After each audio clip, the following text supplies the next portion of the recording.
Here's something I didn't realize was made in the Milwaukee area. Juiced. You know, the juice that you can get at most grocery stores. Well, they make thousands of bottles a day and they ship all over the country.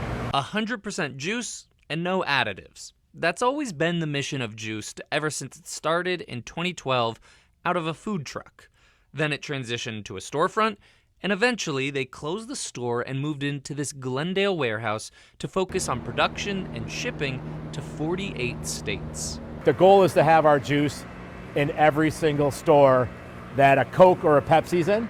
Mike Bortolotti is the chief revenue officer. He and his business partner bought the company from the original owner with hopes to make it a national brand. Now, Juiced sells 1 million bottles a year in stores and online. We've taken us from kind of a ma and pa establishment into what kind of feels like a national brand. You can find it in many local grocery stores, but if you're a pro athlete in Wisconsin, you've probably seen it in your locker room. We work with the Packers, obviously. We've been with the Bucks and the Brewers. And if you're a pro athlete in Chicago, you finally have some good news to celebrate.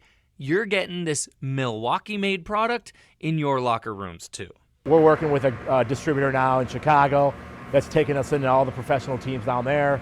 They're not the first company to sell juices like this, but they have figured out the winning recipe, both when it comes to the actual ingredients and the manufacturing process. These juices have a shelf life of 120 days thanks to their high-pressure processing system. Every bottle is close to tasting the same, and that's really hard to do with fresh fruits and vegetables. You know, produce is seasonal, right? Making your own pressed juice at home is one thing, but making 1 million bottles a year, that's a whole different story. To get this into a juice form takes a lot. We're not just taking water and sugar and mixing it like Kool-Aid. In the future, they're hoping to expand their line of products and make Wisconsin not just known for beer, but juice too. In Glendale, James Groh, TMJ4 News.